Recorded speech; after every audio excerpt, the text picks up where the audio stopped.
Hello students, आज हम start करेंगे advance sunrise and delayed sunset.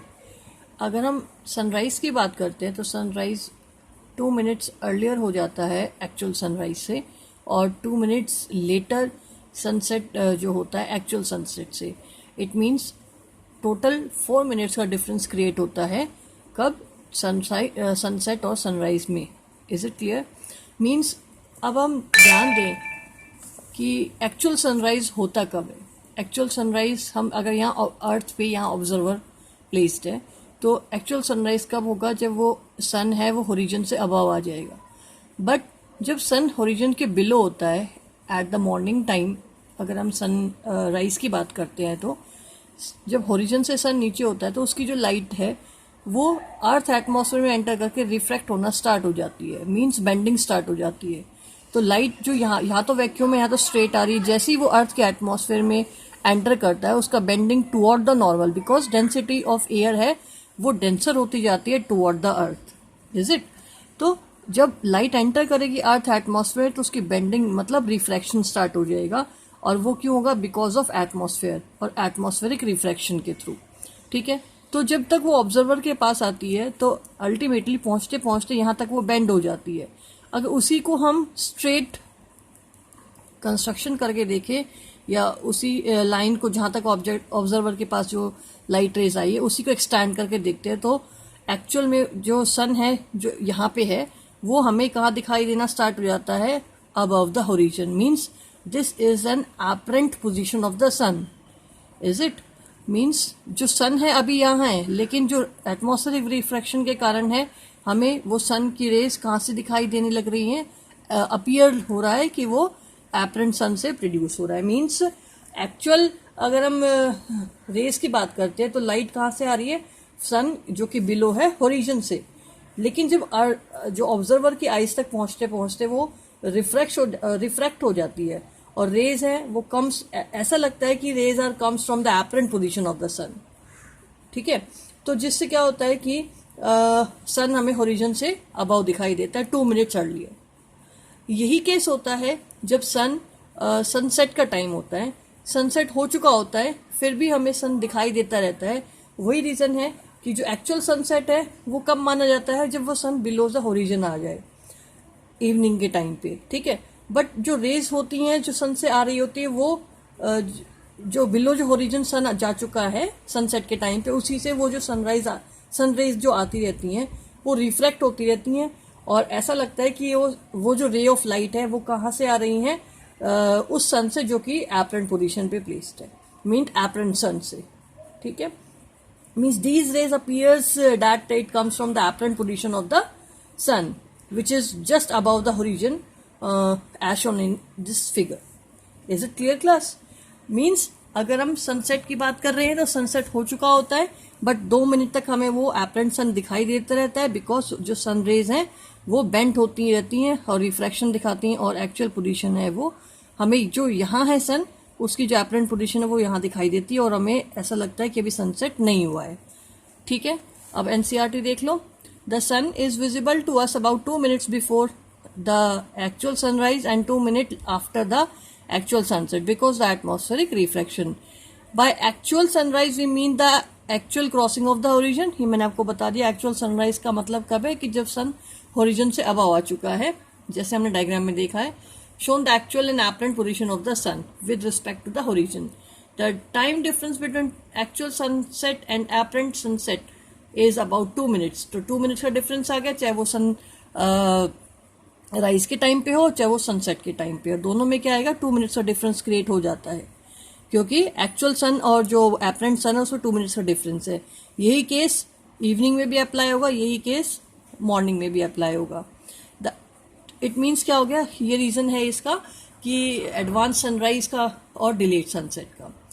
यही रीजन बेटा दूसरा क्वेश्चन को भी एक्सप्लेन करता है, जो है the apparent flattening of the sun disc at sunrise and sunset is also due to the same phenomena. Means दूसरा क्वेश्चन जब अराइज होता है कि वाई सन अपीयर्स ओवल और flattened at sunset and sunrise timing, means sunrise और sunset के time पे जो सन है वो ओवल अपीयर होता है या कह सकते हैं फ्लैट होता है, वो होता किस लिए, वही सेम रीजन होता है, एटमॉस्फेरिक रिफ्रैक्शन। उस केस में क्या होता है, जब सन की पोजीशन जो डिस्टेंस है वो दूर होता है, सन अर्थ से डिस्टेंस दूर होता है, तो कौन सी रेज ट्रैवल करके आ रही हो, तो मोस्टली रेड कलर्ड। तो अल्टीमेटली जो सन से रेज आ रही होती हैं वो अनइक्वली बेंड करती हैं, जैसे यहाँ पे बेंडिंग ऑफ लाइट हो रही है, रिफ्रैक्शन हो रहा है। तो जब सन नियर द होरिजन होता है तो जो रेज आती हैं from the upper and the lower edges of the sun वो अनइक्वली बेंड होती हैं, और जिससे उनको लॉन्ग डिस्टेंस ट्रैवल करना होता है। तो इस कंडीशन से क्या है, हमें सन क्या दिखाई देता है, थोड़ा ओवल या फ्लैट दिखाई देता है। Is it clear? वही दोनों रीजन है एटमॉस्फेरिक रिफ्रैक्शन। अगर आप नून के टाइम पे देखोगे, जब एट नून जब सन कहाँ होता है, ओवरहेड होता है, यहाँ पे होता है ऑब्जर्वर के, ऑब्जर्वर ये है, इसके यहाँ ओवरहेड जब होता है तो रेज जो एंटर करती है ना वो बिल्कुल सीधी एंटर करती है, मतलब यहाँ से तो अनइक्वली ये बेंड कर रही है। देखो ये इधर से लाइट आएगी वो अनइक्वली बेंड करेगी, इधर से एडजस्ट से लाइट आएगी वो अनइक्वली बेंड करेगी, जिससे सन की कंडीशन क्या हो जाती है, थोड़ी ओवल हो जाती है। बट जब सन ओवरहेड होता है तो जो रेज ऑफ लाइट है जो सन से एंटर कर रही है एटमॉस्फेयर में, वो नॉर्मली एंटर करती हैं, जिससे कोई बेंडिंग है वो दिखाई नहीं देती when it passes through the atmosphere. That's why the sun appear circular at the noon. Is it clear class? Now हम बात करेंगे टॉपिक स्कैटरिंग ऑफ लाइट की। स्कैटरिंग ऑफ लाइट आपने पहले भी प्रीवियस क्लासेस में पढ़ चुके हो कि जो एटमॉस्फेयर होता है उसके अंदर क्या प्रेजेंट है, पार्टिकल्स, एटम्स, मॉलिक्यूल्स, जो कि गैसेस के हो सकते हैं, स्मोक के हो सकते हैं, जो क्या करते हैं, लाइट को एब्जॉर्ब करते हैं और रिफ्लेक्ट करते हैं। इज इट मीन्स जो लाइट है वो हमें दिखाई कब दे रही है, जब एटमॉस्फेयर के जो पार्टिकल्स है उस लाइट को रिफ्लेक्ट बैक करते हैं, ठीक है। और वो पार्टिकल्स एटमॉस्फेयर के गैसेस के होते हैं, एटम्स और molecules of different gases present in the atmosphere which absorb the sunlight. Is it?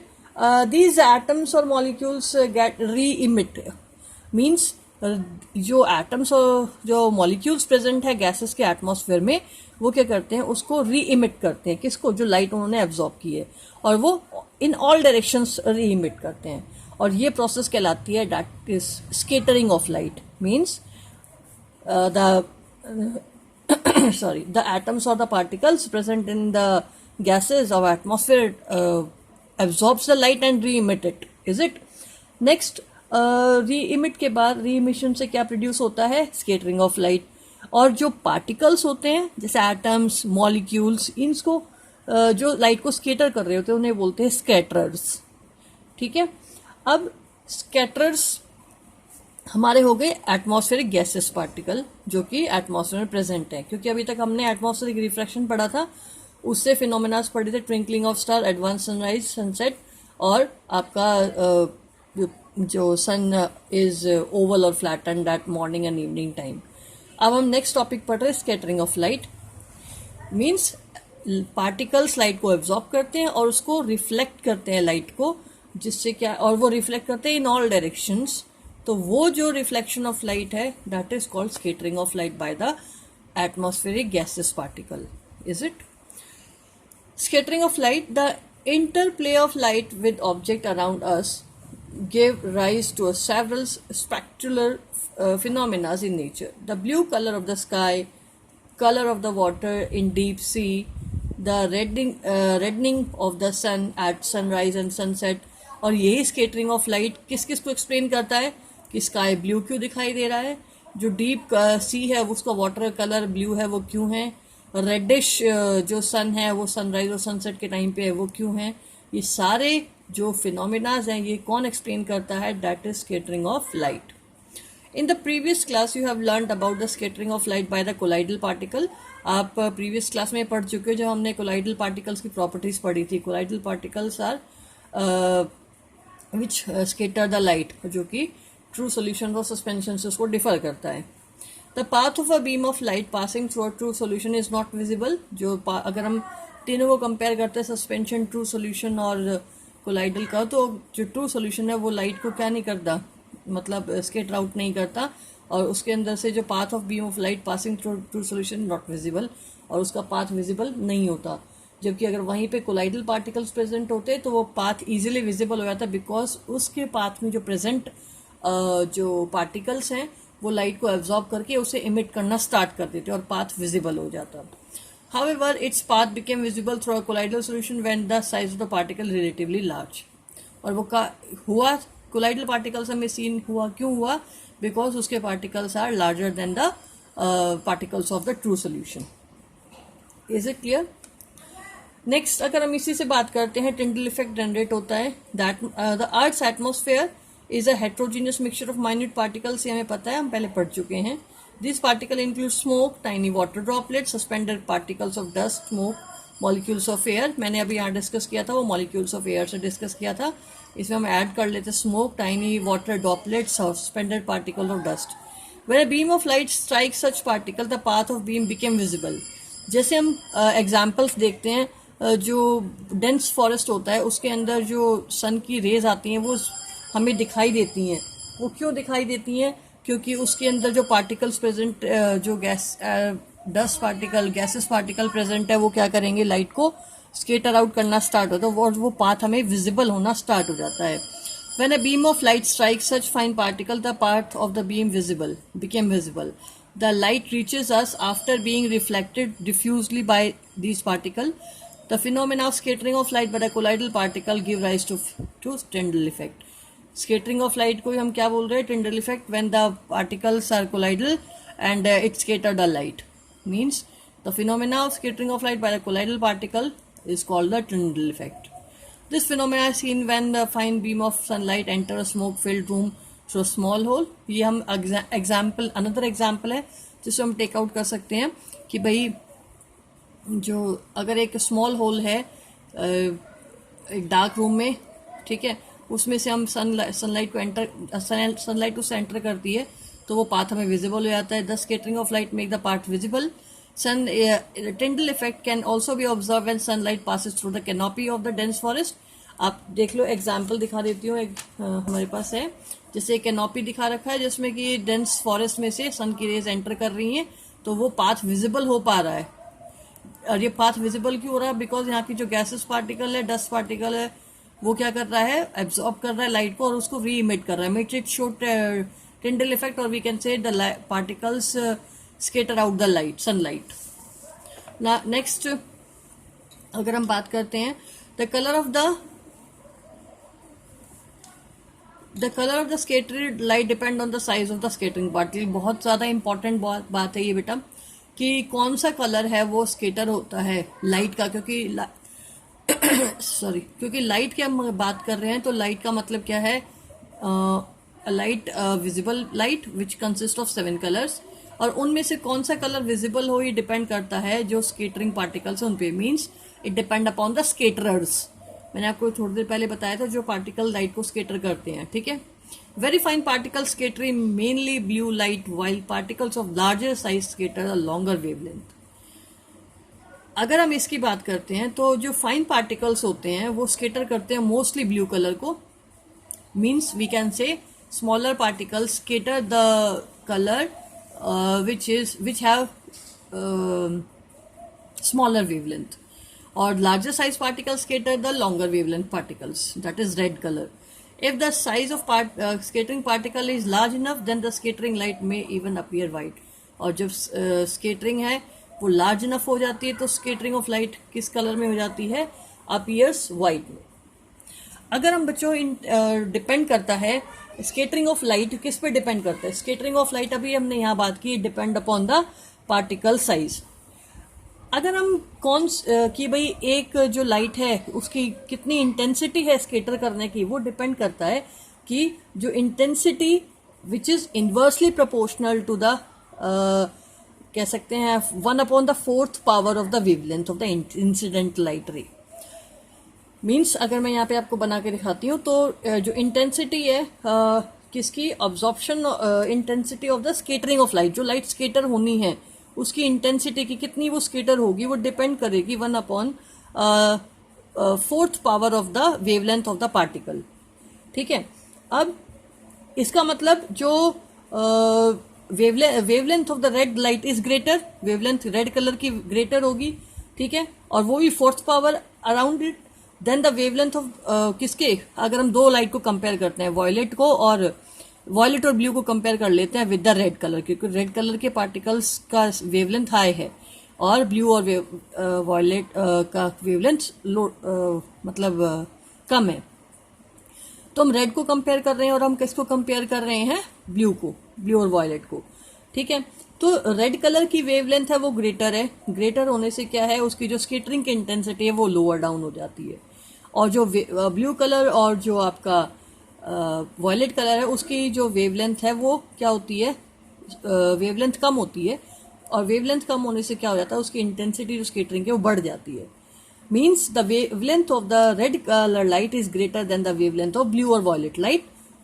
Therefore, the intensity of scattering of red light is less than the intensity of the scattering of the blue or violet color light.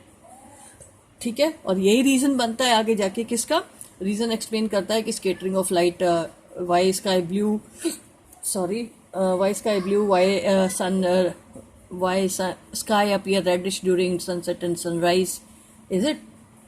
अब उन्हीं phenomenas को हम यहाँ पे explain करेंगे। अब इसमें phenomenas की बात करते हैं हम पहले। फर्स्ट हमारे पास है why is the color of the sky blue, sky blue क्यों दिखाई दे रहा है, ठीक है। फर्स्ट ऑफ द पार्टिकल्स, बेटा the molecules of air and other fine particles in atmosphere have smaller particles than the wavelength of visible. The molecules of air and other fine particles in the atmosphere have size smaller than the wavelength of the visible light. जो molecules और air present होते हैं fine particles atmosphere में, उनका जो size है वो smaller होता है wavelength of the visible light से। They are more effective in scattering of the shorter wavelength. अभी हमने थोड़ी देर पहले बात की, जो small size particle है वो scatter करते हैं किसको, shorter wavelength को, because of intensity is just 1/4 power of the wavelength, ठीक है। They are more effective in scattering light of shorter wavelength at the blue end than light of longer wavelength at the red end. तो जो visible part का जो red colour है, क्योंकि उसकी wavelength high है और पार्टिकल हमारे स्मॉल साइज हैं, तो वो स्केटर आउट करते हैं किसको, ब्लू कलर को, और रेड को नहीं करते हैं।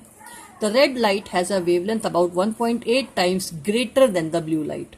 Thus, when sunlight passes through the atmosphere, the fine particle in air scatter the blue color, shorter wavelength, more strongly than the red, जो कि मैंने आपकी थोड़ी देर पहले आपको एक्सप्लेन किया था इंटेंसिटी ऑफ द लाइट को। मीन्स रेड कलर की वेवलेंथ 1.8 टाइम्स ग्रेटर है ब्लू से, और सनलाइट जो पास हो रही है एटमॉस्फेयर में वो उसमें अंदर क्या प्रेजेंट है, फाइन पार्टिकल्स एयर्स के, जो मेजरली किसको स्केटर आउट करते हैं, किसको, ब्लू कलर को, because shorter wavelength is easily scatter out by small size particle present in the atmosphere बच्चों, ठीक है। The scattered blue light entered our eyes if the earth has no atmosphere. अब एक question ये हो गया कि स्काई अपीयर हमें ब्लू क्यों दिखाई दे रहा है, इसको एक्सप्लेन मैंने यहां तक कर दिया। अब इसके बाद नेक्स्ट क्वेश्चन अराइज होता है, यहां से नेक्स्ट क्वेश्चन स्टार्ट हो जाता है। अगर इसी को हम दोबारा डिस्कस कर लें तो वही बात है, when sunlight enter the earth's atmosphere, atom और the molecules of the sorry air scatter mostly the blue color wavelength, because wavelength of red color is larger than the wavelength of the other colors like violet and blue.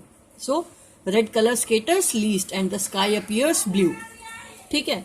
अब अगर हम notice करें जो हमारी जो आई है वो मोर sensitive है किसके, ब्लू कलर के, then the violet colour. therefore scattering of the light in the sky contain blue color in plenty.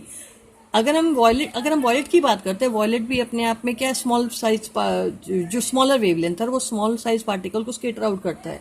But हमारी जो आईज है ना बेटा, वो ब्लू कलर के ज्यादा किसके सेंसिटिव है, तो एज कम्पेयर टू वॉयलेट। इसीलिए जो स्केटरिंग ऑफ लाइट होता है वॉयलेट और ब्लू का, उसमें से जो विजिबल हमें जो लार्ज अमाउंट में दिखाई देने वाला पार्ट है वो ब्लू होता है, और हमें क्या है तो क्लियर स्काई क्या दिखाई देता है, ब्लू कलर का दिखाई देता है। आपने नोटिस किया होगा कि जो एक और इसको डिस्कस करने से पहले कुछ और पॉइंट्स डिस्कस करते हैं। जैसे जैसे आपने नोटिस किया होगा जो स्काई है वो ग्रेइश दिखाई देने लगता है सिटीज के ऊपर, जहाँ पे मोस्टली इंडस्ट्रियल एरियाज होता है। वो होता क्यों है? देखो ग्रेइश ब्लू नहीं दिखाई देगा, ग्रेइश दिखाई देने लग जाएगा, क्योंकि बेटा वहाँ जो इंडस्ट्रियल एरिया है वहाँ पे स्मोक और डस्ट पार्टिकल्स प्रेजेंट हैं एटमॉस्फेयर में। और वो क्या करते हैं, क्योंकि लार्ज साइज पार्टिकल है, लार्ज साइज पार्टिकल्स केटर करेंगे लार्जर वेवलेंथ को, जैसे आपका रेड हो गया, ऑरेंज हो गया, येलो हो गया, ठीक है, as compare to the shorter wavelength, जिससे क्या है जो वो मिक्स होके हमें अपीयरेंस प्रोवाइड करते हैं ग्रेइश कलर का। मीन्स लार्जर साइज पार्टिकल्स जो होते हैं आपका स्मोक और डस्ट के, वो एटमॉस्फेयर में जो प्रेजेंट है वो स्केटर करते हैं रेड, ऑरेंज और येलो कलर, तीनों कलर्स को स्केटर आउट करते हैं, और हमें जो अपीयरेंस दिखाई देता है वो कैसा होता है, ग्रे कलर का, ग्रेइश कलर का। अब नेक्स्ट क्वेश्चन हमारे बुक का, जैसे if the earth had no atmosphere then would you have been any scattering. अगर मान लो कोई एटमॉस्फेयर ना हो तो क्या स्केटरिंग होगी? नो, बिकॉज पार्टिकल ही प्रेजेंट नहीं होगी तो स्केटरिंग नहीं होगी, और हमें स्काई है वो क्या दिखाई देगा, डार्क दिखाई देगा। Even in the day time में भी वो कैसा दिखाई देगा, dark, because scattering of particles नहीं होगा, बिकॉज एब्सेंस ऑफ एटमॉस्फेयर है। एब्सेंस ऑफ एटमॉस्फेयर है तो इस मीन्स पार्टिकल्स प्रेजेंट नहीं है और स्केटरिंग ऑफ लाइट नहीं होगी। The sky appears dark to passenger flying at very high altitudes as scattering is not prominent at such heights. आप ये एग्जाम्पल देख भी सकते हो, जो एस्ट्रोनॉट्स होते हैं उनको स्काई है वो कैसा दिखाई देता है, डार्क दिखाई देता है, ठीक है। वो क्यों दिखाई देता है? क्योंकि वहाँ पे वैक्यूम है और वैक्यूम में कोई भी स्केटरिंग ऑफ लाइट नहीं होती है, और वहाँ से जो सन से आने वाली लाइट है उनकी स्केटरिंग नहीं होगी, तो वो डार्क दिखाई देगा universe. You might have observed that danger signals light are red in colour. एक और एग्जाम्पल हो सकता है यही वाला कि भाई जैसे इसको स्केटरिंग ऑफ लाइट पे डिपेंड करता है, जो कि जो डेंजर सिग्नल्स होते हैं ना वो किस कलर से बनाए जाते हैं, रेड सिग्नल से, और या फिर कह सकते हैं रेड कलर से। वो क्यों होता है? बिकॉज हमें पता है बेटा कि जो शॉर्टर वेवलेंथ वाले कलर्स है, जैसे आपका हो गया ये blue green yellow, blue green और ये वॉयलेट, सॉरी ब्लू ग्रीन और वॉयलेट, तो ये क्या है, स्केटर आउट, जल्दी स्केटर आउट हो जाते हैं, तो वो दूर तक ट्रैवल नहीं कर पाते, लॉन्गर डिस्टेंस ट्रैवल नहीं करते। क्योंकि जो लॉन्गर वेवलेंथ वाले जो लाइट्स हैं जैसे रेड कलर, वो स्केटर कम होते हैं, और स्केटर कम होने से लॉन्गर डिस्टेंस वो ट्रैवल करते हैं। Means red colours suffering least scattering as compare to the blue और वायलेट कलर्स। सो जिससे क्या है कि विच इन जब उन पे कोई लाइट वगैरह डलती है तो वो इल्यूमिनेट होके सिग्नल सिग्निफिकेंटली हमें दिखाई देते हैं। मीन्स फार ऑफ डिस्टेंसेस पे भी, दूर के डिस्टेंस से भी हम इजीली डिटेक्ट अप कर सकते हैं किसको, रेड कलर को, क्योंकि red colours have larger wavelength, ठीक है। और इट मीन्स जो रेड कलर है वो अल्टीमेटली लीस्ट कह सकते हैं स्केटर होता है, और इवन लीस्ट स्केटर किससे होता है, फॉग और स्मोक से। अगर और कलर्स की बात करें ना तो स्मोक और फॉग है, ये जल्दी स्केटर आउट होते हैं, लेकिन जो लार्जर पार्टिकल जैसे आपको येलो हो गया, ऑरेंज हो गया, वो भी स्केटर आउट कर लेते हैं उसको। But red colour as compare to yellow और येलो और ऑरेंज के कम स्केटर होता है, इसीलिए क्या है, रेड जो danger signals are made up of red colours, ठीक है। Means red colour have larger wavelength and show least scattering as compared to other colors. So red color can be detected from far off distances, और वो easily दूर से दिखाई दे जाता है, इसलिए जो डेंजर सिग्नल्स है वो किसके बनाए जाते हैं, रेड कलर के। Is it clear class? Now colour of the sun at sunrise and sunset. Sunrise और सनसेट के टाइम पे जो कलर है स्काई का, वो अगर हम बात कर रहे हैं, अगर आप नोटिस करो ना, जैसे यहाँ पे इस डायग्राम में देखो, इस डायग्राम में अगर सन की बात करते हैं, मॉर्निंग और इवनिंग टाइम पे होरिजन के आसपास होता है, तो होरिजन के आसपास होता है तो लॉन्गर डिस्टेंस ऑब्जर्वर से ट्रैवल करना पड़ता है, जबकि सन ओवरहेड होता है तो डिस्टेंस कम होता है। इसमें तो इक्वल दिख रहा है बट होता नहीं है। जब होरिजन पे जो सन होता है उसका distance from the observer is larger. Larger होने से क्या होता है कि जो सन की रेज हैं उसमें विजुअल पार्ट के जो 7 कलर्स है वो ट्रैवल करते तो हैं, बट स्केटरिंग हो जाती है जो शॉर्टर वेवलेंथ के कलर्स की, वहीं एक पर्टिकुलर डिस्टेंस तक। और जो लॉन्गर डिस्टेंस तक ट्रैवल करता है ऑब्जर्वर तक, वो कौन सा होता है, रेड कलर। क्यों? क्योंकि रेड कलर की वेवलेंथ हाई है फर्स्ट ऑफ ऑल, और सेकेंड चीज़ है कि जो रेड कलर है वो स्केटरिंग कम शो करता है as compare to other particle. जैसे ही सन की रेज अर्थ एटमॉस्फेयर में एंटर करेगी उनकी स्केटरिंग स्टार्ट हो जाती है, बट जब स्केटरिंग स्टार्ट हो जाती है तो शॉर्टर वेवलेंथ जल्दी स्केटर आउट हो जाते हैं, और जो लॉन्गर वेवलेंथ है वो स्केटर आउट कम होता है और वो अल्टीमेटली ऑब्जर्वर तक पहुंचता है। तो कौन सा पहुंचता है? रेड कलर पहुंचता है। जबकि किस टाइम पे? मॉर्निंग और इवनिंग टाइम पे, क्योंकि उस कंडीशन में क्या होता है, सन की पोजीशन एट होरिजन होती है, डिस्टेंस क्या होता है, longer distance light, visible light को ट्रैवल करना पड़ता है। यहाँ पे हम बात कर रहे हैं, ठीक है। इसका मतलब at the sunset and sunrise condition the position of sun is very far from us, ठीक है, और sunlight have to travel longer distance from the atmosphere as we have discussed here. when light enters in the atmosphere, the red colors reaches us, and all other colors are scattered out there, ठीक है, and we can say sunlight travel longer distance through the atmosphere of the earth before reaching our eyes. Scattering of blue light is more as compared to the red, hence our eyes we can say our eyes absorb mostly red color, means as a result more red light reaches our eyes than other colors, and hence at the sunrise and sunset the color of the sky appears reddish. Clear? अब next इसमें देख लो, जैसे हम activities इससे बात करें, have you seen the sky and the sun at sunset and sunrise, have you wonder why as to why the sun and the surrounding sky appears red.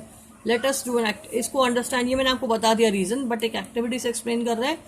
Activity में आपको बता देती हूँ। एक्टिविटी में क्या है कि हमें क्या लेना है, एक कॉन्वेक्स लेंस दो लेने हैं, एक सोर्स जिसको हमने पोजीशन किया है एट द फोकस, क्योंकि फोकस से आने वाली लाइट है आफ्टर रिफ्रैक्शन पैरेलल हो जाती है, ये हम रूल्स पढ़ चुके हैं इमेज फॉर्मेशन के। तो अब सोर्स को हमने कहा रखा है at the focus of the convex lens, तो उससे जो लाइट ट्रैवल करती है सारी पैरेलल ट्रैवल करेगी। उस लाइट रेस को जो सोर्स से ट्रैवल कर रही है उसको हमने क्लियर सोल्यूशन ऑफ वाटर से ट्रैवल कराना है। यहाँ पे अभी बिल्कुल क्लियर सोल्यूशन है, कुछ हमने ऐड नहीं किया है। आप नोटिस करोगे कि लाइट है वो विजिबल पार्ट जो उसका जो ये ट्रैवल करा है, उसके बाद हमने एक और जो बोर्ड लिया हुआ है उसके अंदर स्लिट डेवलप किया हुआ है, एक होल डेवलप किया हुआ है, उसमें से लाइट को पास आउट करा रहे हैं, क्योंकि लाइट को हम क्या कर रहे हैं, शार्प रिड्यूस करवाएंगे, कॉन्सेंट्रेट करवाएंगे। कॉन्वेक्स लगे अगेंस्ट प्लेस है, क्योंकि पैरेलल बीम ऑफ लाइट है, आफ्टर रिफ्रैक्शन बिकेम फोकस हो जाएगी, कन्वर्ज हो जाएगी यहाँ पे। ये तो उसका फिनोमेना हो गया। अब क्या, जब हमने क्लियर सोल्यूशन लिया है, क्लियर सोल्यूशन में से जब लाइट रेस को पास आउट करते हैं तो वो जो क्लियर सोल्यूशन में से हमें विजिबल लाइट का पार्ट दिखाई नहीं देगा, क्योंकि उसके अंदर पार्टिकल्स प्रेजेंट नहीं है, कोई स्केटरिंग नहीं होगी, कोई स्केटरिंग यहाँ पे नहीं होगी, तो हमें ये जो पार्ट है विजिबल नहीं हो जाए, मतलब ब्राइट अप नहीं होगा, विजिबल नहीं होगा, ठीक है। अब हमने क्या करना है, हमने इस क्लियर सोल्यूशन में अब ऐड करना है क्या, सोडियम थायोसल्फेट और small amount of sulphuric acid. Sodium thiosulphate हमें 200 ग्राम अप्रॉक्स लेना है, और उसमें small amount 1 to 2 ml of sulphuric acid. Sulphuric acid क्या करेगी, डिसोसिएशन स्टार्ट कर देगी, और सोडियम थायोसल्फेट है अप्रॉक्स 2 to 3 मिनट्स में क्या हो जाएगा, प्रेसिपिटेट आउट हो जाएगा, मतलब स्केटरिंग हो जाएगी उसके पार्टिकल्स के, फाइन पार्टिकल्स में। अब हम वही दोबारा एक्सपेरिमेंट फॉलो करेंगे, यहाँ से सोर्स ऑफ लाइट से हम लाइट को क्या करेंगे, प्रोवाइड कराएंगे। तो क्या है, यहाँ पे जो वाटर है जिसमें थायोसल्फेट के पार्टिकल्स थे, सल्फर के पार्टिकल्स थे, तो वो सल्फर के पार्टिकल्स स्केटरिंग करना स्टार्ट कर देंगे। और वो स्केटरिंग किस कलर की करेंगे, क्योंकि ये जो सोर्स है ये तो प्रोड्यूस करा रहा है लाइट, लाइट कौन से, विच हैव 7 कलर्स, ठीक है, विजिबल लाइट का पार्ट। अब विजिबल लाइट जो हमारे पास प्रेजेंट है उसमें 7 कलर्स हैं, तो उस जो शॉर्टर वेवलेंथ वाला कलर है कौन सा, ब्लू, और वो स्मॉल साइज पार्टिकल को क्या करना स्टार्ट कर देगा, स्केटर, ठीक है। एक तो वेवलेंथ स्मॉल है, और सेकेंड ब्लू कलर की एक तो वेवलेंथ स्मॉल है, और सेकेंड चीज वो स्केटर आउट करेगा किसको, स्मॉल साइज पार्टिकल्स को, इजिली वो स्केटर आउट हो गया। जब वो ट्रैवल करती है वही लाइट रेज आगे जाके, तो आगे जाके हमें यहाँ पे एक थोड़ा सा पहले ऑरेंज, उसके बाद बिल्कुल क्रिम्सन रेड कलर यहाँ पे पैच हमें स्क्रीन पे दिखाई देगा।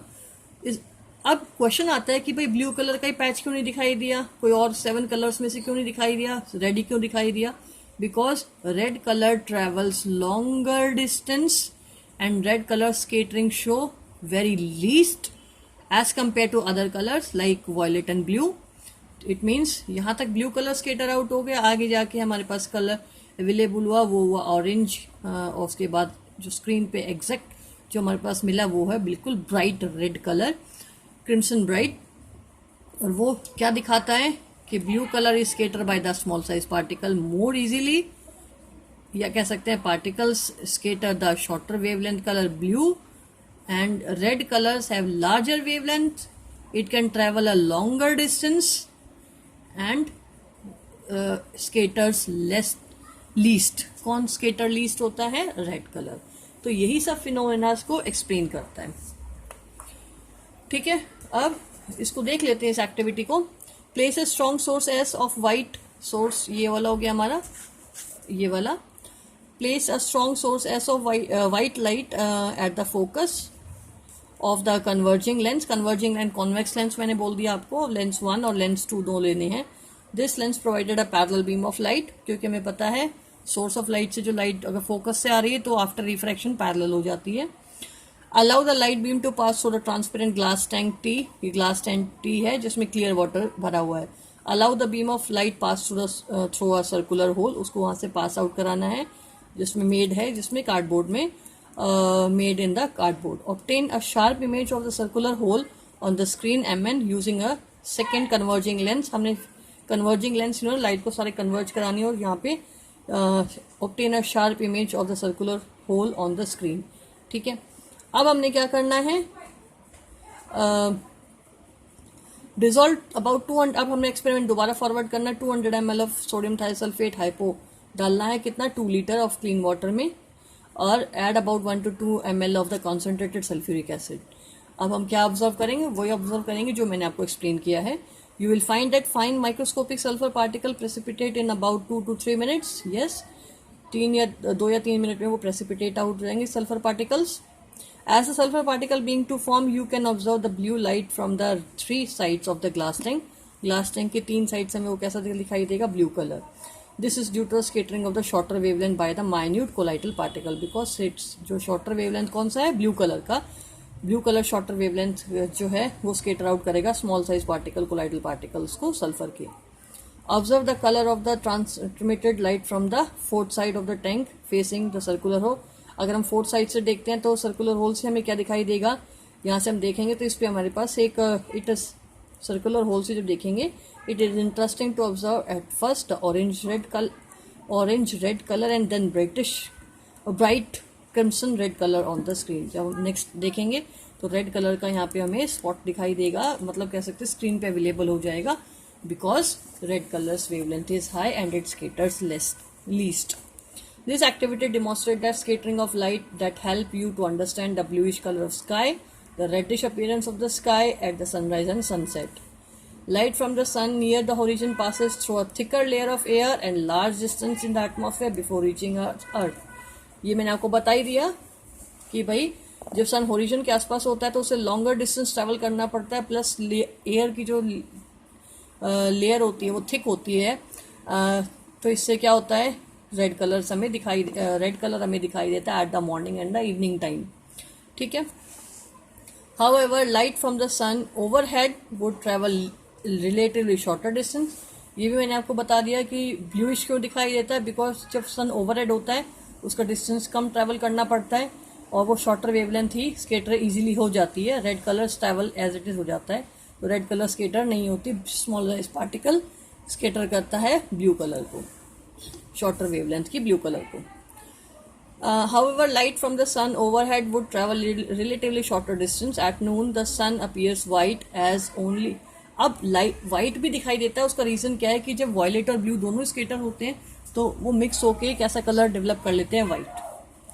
At noon, the sun appears white as only a little of the blue and the violet colors are scattered. Near the horizon, most of the blue light and shorter wavelength are scattered away by the particles.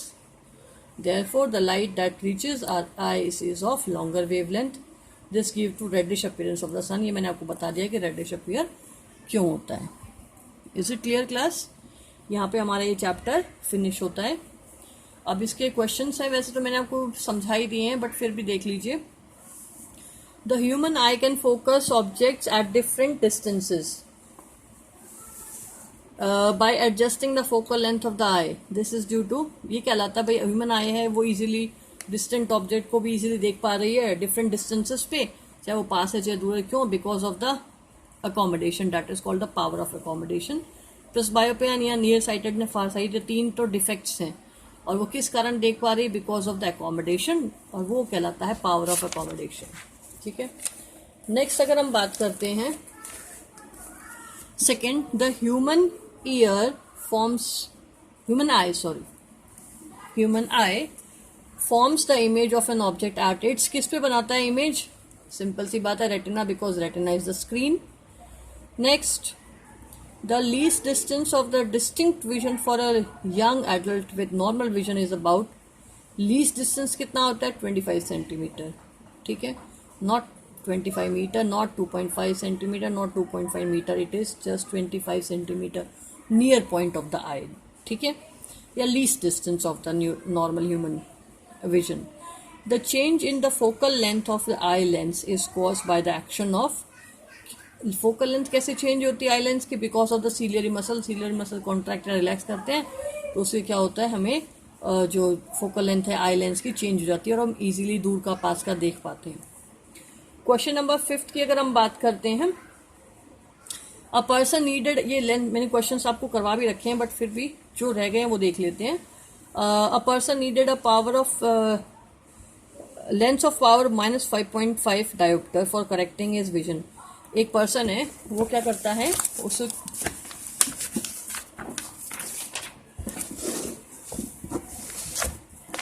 एक person है उसके जो वो अपनी distinct vision को correct करने के लिए, डिस्टिंक्ट विजन मतलब दूर का देखने के लिए करेक्शन लेता है कितने का? 5.5 डायोप्टर्स का. मतलब ये पावर है लेंस की. ठीक है, और वो माइनस दिखा रहा है. इट मीन्स कौन सा लेंस है? कॉन्वेक्स है बेटा, कॉनकेव है, कॉनकेव लेंस है. क्योंकि कॉनकेव लेंस की जो फोकल लेंथ होती है वो फोकल लेंथ होती है वो नेगेटिव होती है. ठीक है, ये हम पहले डिस्कस कर चुके हैं अपनी बातों में. माइनस दिखा रहा है, इट मीन्स जो लेंस है हमारा कौन सा? कॉनकेव लेंस है. नेक्स्ट वो कहता है, क्वेश्चन देखो, क्वेश्चन ये कह रहा है, a person needed a lens of power -5.5 dioptre for correcting a distant vision. For correcting his near vision he needed a lens of, अगर उसे पास का करेक्ट करना है, ये तो हो गया डिस्टेंट विजन करेक्ट करने के लिए. कौन सा? डिस्टेंट विजन के लिए. ठीक है, लेकिन अगर उसको किसका करेक्शन करना है? उसको करेक्शन करना है नियर विजन को. नियर विजन जब उसको करेक्ट अप करना है तो उसको पावर चाहिएगी कितने की? +1.5 डायोप्टर. अब प्लस क्या इंडिकेट कर रहा है? कौन सा लेंस है? ये माइनस था तो कॉनकेव था, प्लस है तो कॉन्वेक्स लेंस है हमारे पास. और क्यों? क्योंकि इसका रीजन ये था, इसका रीजन है कि जो फोकल लेंथ होती है, फोकल लेंथ कॉन्वेक्स की वो पॉजिटिव में जाती है. ये इसका रीजन हो गया. ठीक है, अब हमारे पास दो चीजें हो गई कि उसका अपना दूर का डिस्टेंट विजन करेक्ट करना है तो माइनस है, और -5.5 डायोप्टर का पावर का उसने लेंस यूज किया है, और नियर पॉइंट उसे करेक्ट अप करना है तो उसको पावर यूज की है उसने +1.5D. ठीक है, तो अब वो क्वेश्चन क्या कह रहा है देखो, what is the focal length of the lens required for correcting distinct vision and near vision. अब फोकल लेंथ निकालनी है डिस्टिंक्ट विजन के लिए भी और नियर विजन को एक्सप्लेन करने के लिए भी फोकल लेंथ निकालनी है हमें. ये तो आसान है, पावर निकालने के लिए 1/, फोकल लेंथ होता है बेटा. पावर निकालने के लिए 1/, फोकल लेंथ. इट मीन्स यहाँ हम सॉल्व कर लें फर्स्ट केस और ये सेकेंड केस. फर्स्ट केस की अगर हम बात करते हैं तो अगर हम इसको पावर 1 मान ले और पावर 2 मान ले, ठीक है, तो हमारे पास क्या हो गए, जब हम पावर 1 है तो हमारे पास -5.5D है. ठीक है, और हमें यहाँ पे फोकल लेंथ निकालनी, फोकल लेंथ मतलब F1 निकालना है. तो power is equal to 1/f1 हो जाएगा, और हमें f1 निकालना है, तो इस केस में f1 is equal to 1/p1, और वो हमारा कितना है बच्चों, अराउंड -5.5d। ठीक है, इसको हम सॉल्व करेंगे, सॉल्व कर सकते हो। अब जितना भी आंसर लाओगे वो किस में लाना है, सेंटीमीटर में लाना है, क्योंकि फोकल लेंथ है वो सेंटीमीटर में अराउंड आएगी। अगर आप इसको सॉल्व भी करके देखते हो, अराउंड आ जाएगा आपका माइनस का 0.18 मीटर, और अगर हम सेंटीमीटर में ला रहे हैं तो इसको हम कर लेंगे डिवाइड, मतलब मल्टीप्लाई कर लेंगे किससे, 100 से, और हमारे पास आ जाएगा अराउंड -18 सेंटीमीटर फोकल लेंथ। ठीक है, अगर हम पावर 2 की बात करते हैं, जिसमें पावर 2 कितनी दी हुई है, +1.5d। ठीक है, f1 हमें निकालनी है, power is equal to p2 is equal to 1/f2 निकालनी है हमें। तो यहाँ पे हो गया हमारा f2 is equal to 1/p2, और हमारा वैल्यू कितनी है 1.5d प्लस की।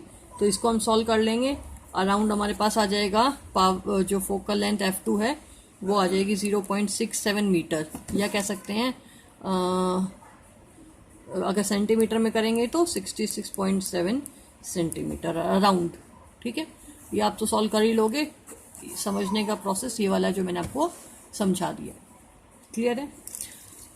क्वेश्चन नंबर नेक्स्ट देख लो, हमारा क्वेश्चन नेक्स्ट है 6, the far point of a myopic person is 80 centimetre in front of the eye. इसका मतलब जो फार पॉइंट एक नॉर्मल पर्सन का इन्फिनिटी होना चाहिए, मायोपिक पर्सन है मतलब दूर का नहीं दिखाई दे रहा, वो कम से कम 80 सेंटीमीटर तक का ही दिखाई दे रहा है उसको। ठीक है, ये उसका फार पॉइंट हो गया, फार पॉइंट। अब what is the nature and the power of the lens required to correct the problem. अगर nature of power of lens निकालनी है, इट मीन्स क्या है कि अगर हम इसे फार पॉइंट दे रखा है, means to correct the myopia person should use the concave lens, diverging lens. ठीक है, और उसने बोला है far point of myopic eye person कितना है यहाँ पे 80 सेंटीमीटर, तो आप इसको रख सकते हो। वही फॉर्मूला लगाना है जो मैंने आपको पहले भी करके दिखाया है, 1/∞ पावर निकाल लोगे इस तरह। जैसे हमें पता है ये हमारा हो गया फार पॉइंट, तो v इज इक्वल टू 80 है, माइनस का 80 सेंटीमीटर। क्वेश्चन नंबर 6 है ये। ठीक है, क्वेश्चन नंबर 6 की बात हो रही है, u हमारा इन्फिनिटी होना चाहिए, तो f निकालेंगे पहले, यहाँ से f निकालेंगे किस फॉर्मूले से, 1/f is equal to 1/v और -1/u करके। u की वैल्यू इन्फिनिटी होती है, इन्फिनिटी की वैल्यू क्या हो जाएगी 0। ठीक है, और यहाँ पे कितनी होगी 80, और इसका मतलब फोकल लेंथ हमारे पास कितनी आ जाएगी, हमारे पास आ जाएगी इसकी फोकल लेंथ -80 सेंटीमीटर। क्लियर है, करके देख लो भले ही। जैसे यहाँ पे फोकल लेंथ 1/v कितना है -80, और ये -1/∞ है, जो इसकी वैल्यू 1/∞ की वैल्यू क्या होती है 0। तो हम यहाँ पे क्या रखेंगे 1/f इज इक्वल टू -1/80 रह जाएगा। इट मीन्स फोकल लेंथ हमारा आ गया -80 सेंटीमीटर। जब फोकल लेंथ हमारी 80 सेंटीमीटर आ जाएगी, इट मीन्स हम कह सकते हैं कि जो पावर निकालनी है, power is equal to 1/f है, और f हमारा कितना आया हुआ है 1/-80, और इसको हम किस में निकालें, सेंटीमीटर है, मीटर में कन्वर्ट करेंगे। इट मीन्स हमारे पास हो जाएगा 100/80, और ये अराउंड हो जाएगा माइनस में है बेटा, अराउंड कितने में हो जाएगा 1 अगर कहें तो उसके बाद 0.25 ठीक है, ये अराउंड हो जाएगा। सॉरी दिख ही नहीं रहा था। मीन्स क्या है, देखो ये थोड़ी बुक शिफ्ट हो गई थी बेटा, नोटबुक। अब यहाँ पे देखो power is equal to 1/f, और हमने अभी फोकल लेंथ निकाली थी, यहाँ पे निकाली थी फोकल लेंथ कितना -1/80 सेंटीमीटर। ठीक है, और यहाँ पे हमारा क्या हो गया, power is equal to 1/f, 1/-80 is equal to 100 में, जो मतलब मीटर में करना है इसलिए हमने 100 से डिवाइड किया है, और अल्टीमेटली हमारे पास आ जाएगा पावर 1/-1.2d। ठीक है, इट मीन्स उसे अगर अपना करेक्शन करना है, मायोपिया करेक्ट करना है, तो उसको पावर चाहिएगी -1.25, मतलब कॉनकेव लेंस यूज करना पड़ेगा, क्योंकि यहाँ पे माइनस साइन इंडिकेट कर रहा है। ठीक है, नेक्स्ट क्वेश्चन नंबर 7 मैंने आपको करवा रखा है, जब थोड़े दिन पहले न्यूमेरिकल सॉल्व कराए थे तो मैंने आपको ये करवा दिया था। नेक्स्ट क्वेश्चन नंबर देख लो आप लोग, 8. Why is the normal eye not able to see clearly the object placed closer to the 25 centimetre? Because हर एक नॉर्मल आई की एक लिमिट होती है बेटा कि वो जो पावर ऑफ अकोमोडेशन है वो पर्टिकुलर लिमिट तक ही कर पाती है. Means limited power of accommodation के कारण वो 25 सेंटीमीटर है उसी तक देख पाता है. ठीक है, और इससे ज़्यादा वो जो फोकस है वो एडजस्ट नहीं कर पाता. Means focal length of eye lens can not be decrease below a particular limit because of the power of accommodation. तो फोकल लेंथ है पर्टिकुलर लिमिट से डिक्रीज नहीं की जा सकती, इसलिए 25 सेंटीमीटर तक ही इजीली दिखाई देता है. Question number 9. What happened to the image distance in the eye when increase the distance of an object from the eye? Image distance पे क्या फर्क पड़ेगा जब आई का जब जो डिस्टेंस है ऑब्जेक्ट का आई से बढ़ा देंगे, इंक्रीज कर देंगे. बेटा इमेज पे कोई चेंज, इमेज डिस्टेंस पे कोई चेंज नहीं पड़ेगा. The image distance remain unchanged. ठीक है, और क्योंकि इमेज फॉर्म होती है कहाँ पे, रेटिना, तो इमेज डिस्टेंस पे तो कोई इफेक्ट पड़ेगा नहीं. Next question. Why do star twinkle? ये रीजन मैंने आपको एक्सप्लेन कर दिया है. Because they are point size source of light and they are far from us. ठीक है, और due to atmospheric refraction they flickers और वो ट्विंकल करना स्टार्ट हो जाते हैं. Explain why the planet do not twinkle? Because planets are closer to us as compare to stars. अगर हम कहें कि दे consisted of many point size sources, तो जिससे हमें वो फ्लिकरनेस दिखाई देती नहीं है. ये हमने एक्सप्लेन पहले भी कर लिया है. Why do sun appears reddish early in the morning? ये भी हमने अभी डिस्कस किया था. अर्ली मॉर्निंग में लार्जर डिस्टेंस ट्रेवल करना पड़ता है क्योंकि ओरिजिन पे सन जो होता है डिस्टेंस इंक्रीज हो जाता है और डेंसिटी ऑफ एयर इंक्रीज रहती है. उस केस में रेडिश कलर लीस्ट स्केटर होता है और लॉन्गर वेवलेंथ के कारण वो लॉन्गर डिस्टेंस ट्रैवल कर जाता है, इसलिए मॉर्निंग और इवनिंग टाइम पे रेडिश दिखाई देता है. Next question. Why does the sky appears dark instead of blue at the astronaut? To an astronaut, astronauts के लिए स्काई डार्क ही रहता है, चाहे सनराइज हो, चाहे मॉर्निंग का टाइम हो, चाहे नाइट का टाइम हो. वो क्यों? क्योंकि डे टाइम हो चाहे डे टाइम में जो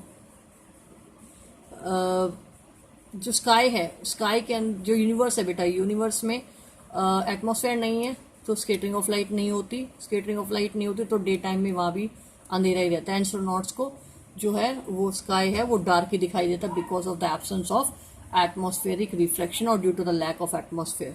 इज इट क्लियर? मैंने आपको सारे क्वेश्चन समझा दिए हैं. अब आप प्रैक्टिस कर लेना. जो मैं आपको पीडीएफ प्रोवाइड कर रही हूँ, पीडीएफ आप नोटबुक में लिखते जाओगे. कई बच्चों ने अभी भी असाइनमेंट सबमिट नहीं किए हैं, आप लोग असाइनमेंट सबमिट करोगे. कोई टॉपिक आपको नहीं आ रहा है, आप मुझे कमेंट सेक्शन में जाके ऐड कर सकते हो और उसका जो आंसर होगा वो मैं नेक्स्ट वीडियो में ज़रूर प्रोवाइड करूँगी. Clear class? पढ़ लेना. एनसीईआरटी को डीप रीड करने की हैबिट डालो और रेगुलर स्टडीज़ रखो. जो चैप्टर्स हमने करा दिए वो आप रिवाइज करते रहो. ठीक है, और फिर भी कोई डाउट है आप मुझसे पूछ सकते हो. Clear class? ओके.